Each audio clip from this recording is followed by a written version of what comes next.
Welcome back. Today we have an empty hangar and an empty airfield. So let's call it Tutorial Tuesday. Maybe not every Tuesday, but today for sure. Let's get started.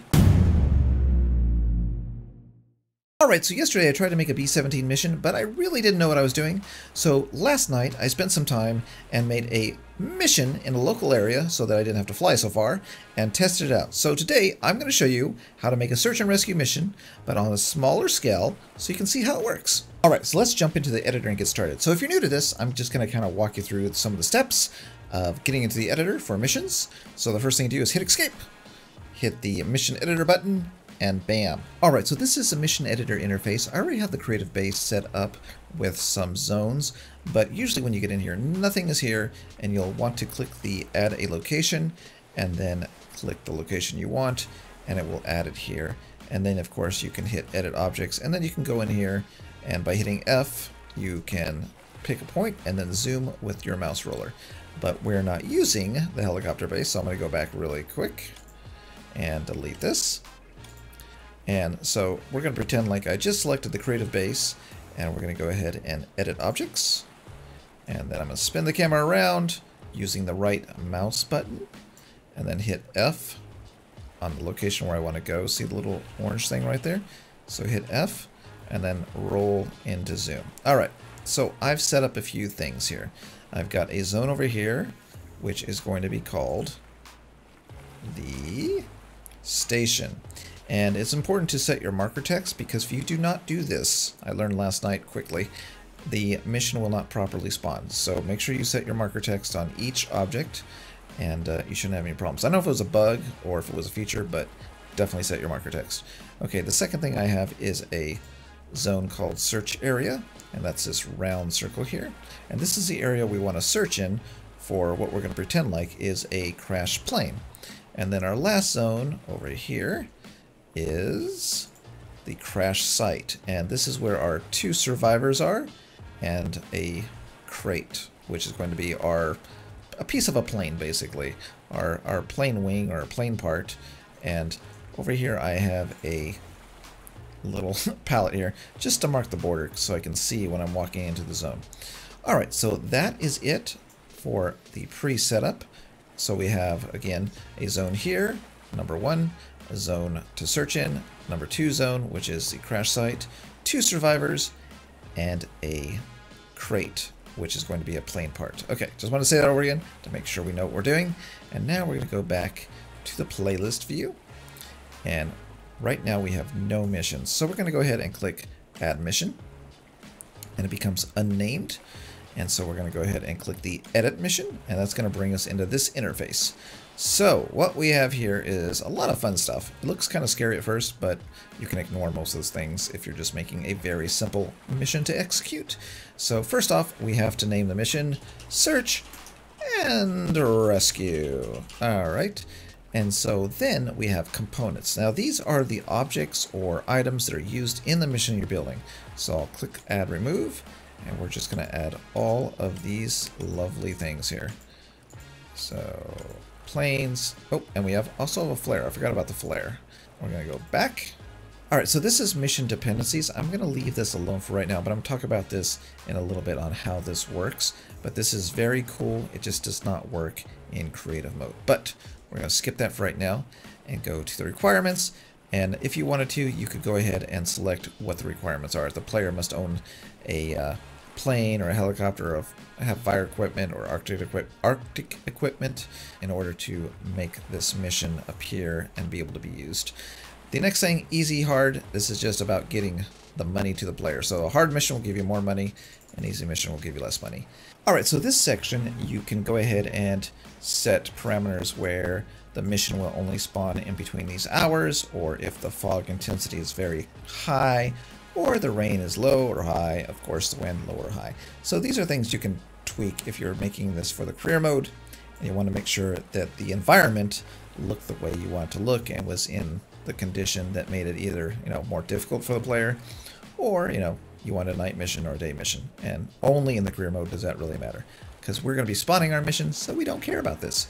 Next up, okay, so when I was doing some testing, the best way to do this is to go ahead and do all your objectives first, and then come back and build your triggers in. And that's because you cannot rearrange triggers and you cannot rearrange objectives. So once they're here, you can't drag and drop them around and put them in order or group them by any sort of way. So what you want to do is make your objectives and then add your triggers as needed for each one. All right, so we're going to go ahead and create the first objective by clicking this button. And what we have here is a nice clean interface of nothing set. So what we're going to do is go ahead and use the drop down and come down to search area. Okay, so we have two buttons that are added down here, but first let's go ahead and name this search and rescue. Or no, that's the name of the mission. We're going to name it search area. There we go. And we're going to put the description search area for crash site. Okay. All right, so down here we have a few options. We're not going to touch any of these right now. We want the markers to be seen or the search, and we don't want to have this thing inactive, so we're going to leave that alone. And we don't want to put a time limit on this right now, so we're going to leave that alone. So our next button is set search zones. So here are the zones we have available for search zones. The first one is the crash site where the plane crashed. The second one is the station where we're going to return the survivors. And the third is our large circle, which is the search area. We're going to go ahead and click this one, but it's worth noting that you could create multiple search areas on different map parts and have the player go to those areas and try to find the crash site if they didn't know exactly where the plane was. But we only have one search site, so somewhere in this area there is a crash plane, so that's the one we're going to use. Okay, let's go back here, and the next thing we have is set found zone. So we come over here, and now we know that we want the crash site to be the found zone. So once we get into this area, it's considered that we found the crash site, and that will actually make this objective completed.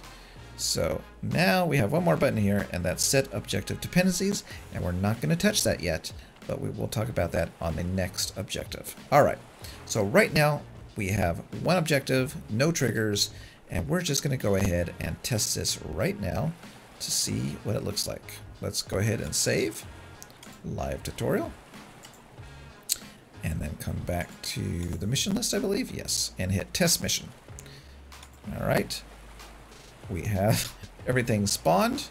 We have the dudes out there on the crash site with the flare, and we have, of course, this is our search area border. So if I go to the map and we actually select this mission and toggle it, you'll see we now have the search area zone right on the edge, and that's where we want to search. See, so we don't have any markers, so if this was really big, we wouldn't know exactly where the plane was. So we would have to search the area. So right now we know the plane's about right here, and so there is no marker for it. So let's go ahead and search. So we'll get on our plane and fly around. Oh, we spotted the crash site. All right, let's go ahead and land. Oh, that's it? We got the reward? Money? Wow, that was an easy mission. We didn't have to do anything. Yay! All right, so it did exactly what we were expecting. We have the money received and the mission complete just for completing the objective, which was search the area and find the crash site. All right, let's make it more interesting.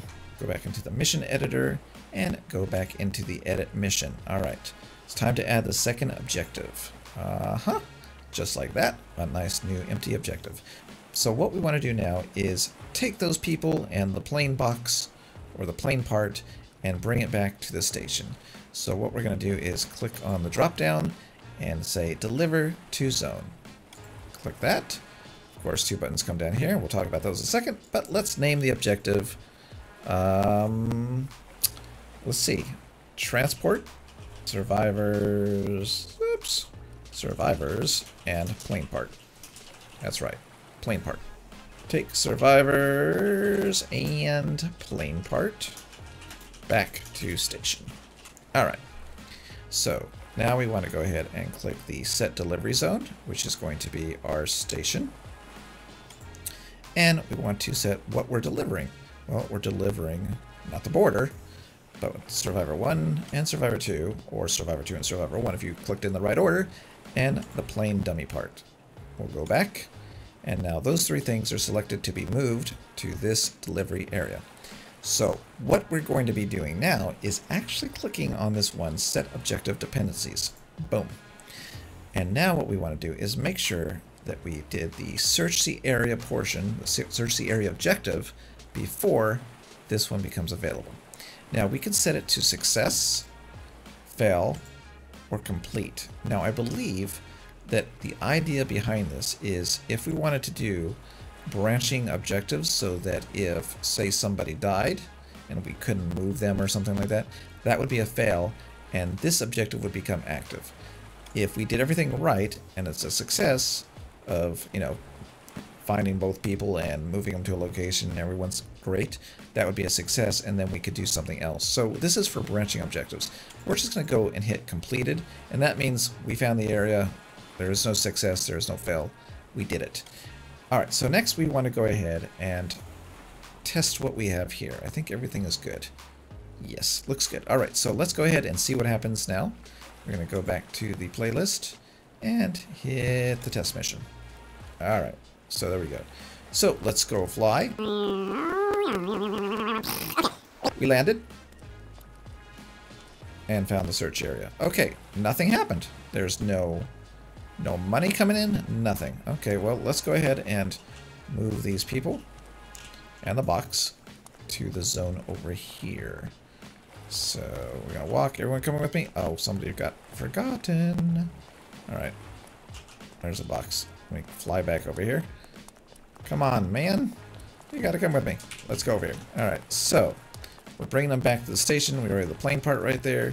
And we arrived there, and oh my gosh, look at that. Money and search and rescue mission complete. We did it. Okay, so what you noticed is nothing was telling us what to do. We didn't really get an idea of what we had done or not done.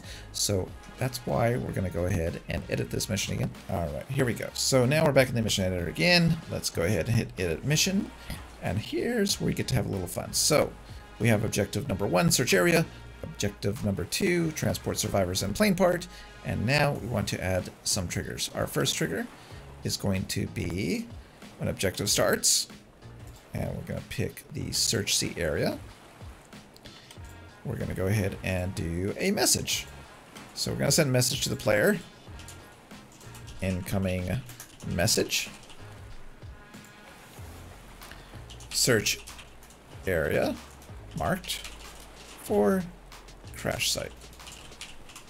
All right, and the second one we're going to do is go ahead and do another trigger that when the objective ends, and that's for the search area again, completed, we're going to go ahead and send another message saying incoming message,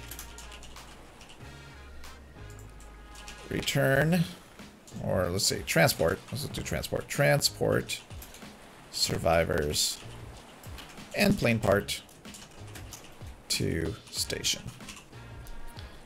All right, cool. Let's try that one more time.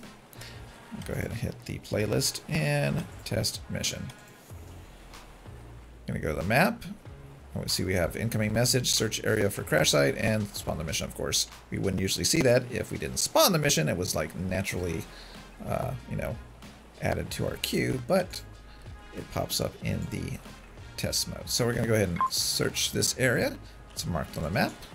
All right, now watch what happens. This is very cool. We're going to go ahead and fly our plane over here. Oh, there's the crash site. We'll land, and oh, look what happened. Okay, so we have all the stuff that we need to move, and then we have the crash site, or I'm sorry, the station. And then if we look on our map, we now don't have a search area, but we have the 3 people that we need to move and the station. It's kind of cool. Look at even put like a little station there. And so what we're gonna do is grab these people, pick up that stuff, and everyone coming along. We're gonna transport all of this stuff back to the station, and then drop it off. Guess what happens? We get our money. Okay, cool. So now the mission's starting to be more interactive with a little bit of contact from home base, but we want to add something else here. Let's see, what should we do? We'll go back to the mission editor, hit edit mission, and now we want to go ahead and add another trigger. And this one, let's see, what should we do? When objective ends, transport survivors. So once this objective ends, we're going to go ahead and turn off the flare. So let's come down here, extinguish flare. And we're going to go ahead and pick the help flare, which is what I named it. That's just silly. And so that's going to extinguish. We're also going to add another trigger that says when objective ends, transport survivors and plane part. We're going to have it say another message. Incoming message. Great job. Thanks for doing what we told you to do. There we go. All right. There we go. We did it. So we're going to go ahead and test the mission yet again and see what happens. Search the area from our crash site. Let's go ahead and mark it again just for the nice big circle. Come over here and fly. Found the crash site. Transport survivors and plane part back to station. All right, let's do it. Let's do it. Everyone here? Okay. Flying back to the station. And as soon as I drop the box is when it will happen. So if I come over here, bring him over here. Watch this. Okay, ready? Dropping box. Boom. We got our money. Mission complete. Great job. Thanks for doing what we told you to do. And of course, the flare is now out. That is it. We did it. We created a search and rescue mission. And yeah, now we both know how to do it. All right, there's one more thing I want to show you, and that is something that is kind of a cool feature that you cannot really use. At least I don't think you can. I couldn't figure out how to get it to work. But what you can do is you can make a mission pack, basically. So if you were to do a themed mission pack, I'm going to call it a mission pack. And what you can do is you can see down here we have missions. You can add multiple missions like this. And so what you can do, at least in career mode, it doesn't work, so far as I know, inside of creative mode. You can't get these missions to spawn one after another. You can, of course, execute any of these missions by, selecting them in the list and telling it to activate, but you can't get these to work in order that you want to. Although in the career mode, I believe you can. So what you can do, which is pretty cool, let's come over here and let's see, we'll call this Mission 1. Let's go back to the list really quick. And this is just to show you just a cool thing that I found. Go back up here, Mission 2, and go back to the list again. Mission 3. Okay. So if I actually had objectives in all of these and they were all completely set up like we did the search and rescue mission, what is cool about career mode is that you can come in here to say mission 2 and you can grab mission dependencies, grab this and say you cannot do this mission until search and rescue is completed with 3 stars, less than 3 stars, or just completed. Okay? And then we can go back to the list and we can come in here and say mission 3, you cannot be started until mission 2 is complete with 3 stars less or whatever, or just completed. So what this lets you do is in career mode, if you were to make a mission pack for career mode, you could do a search and rescue mission, and then what happens is maybe one of these people, after you get them back to the hospital, needs to be later on moved to a different location or taken home or whatever. So mission 2 could be taking the survivors home. Mission 3, perhaps you have to transfer the plane part to a location to be analyzed or something like that. So you can make 3 different missions inside this mission pack, and then in career mode they would execute after, or be made available. Maybe not execute right after another, but they would be made available to the career mode one after another. After you complete this one would be available. Complete number 2. Number 3 would become available at some random time, I think. In creative mode, this doesn't work. You would have to actually select the first mission or the second mission in order that you want to do them. But I think that's a very cool feature, and I just wanted to share that with you. Although, like I said, couldn't get it to work in creative mode. Alright, so I hope this helps you with making missions. I know it helped me to go through all of this last night. And yeah, so we're going to be making some cool missions on Monday, and hopefully we'll find some more features and little things that we can do to make missions more interesting. Alright, that's it. See you next time! Oh, here we go. We're going to go into the water because we don't have a plane, we don't have a car, we don't have anything. We're just going to go ahead and run into the water.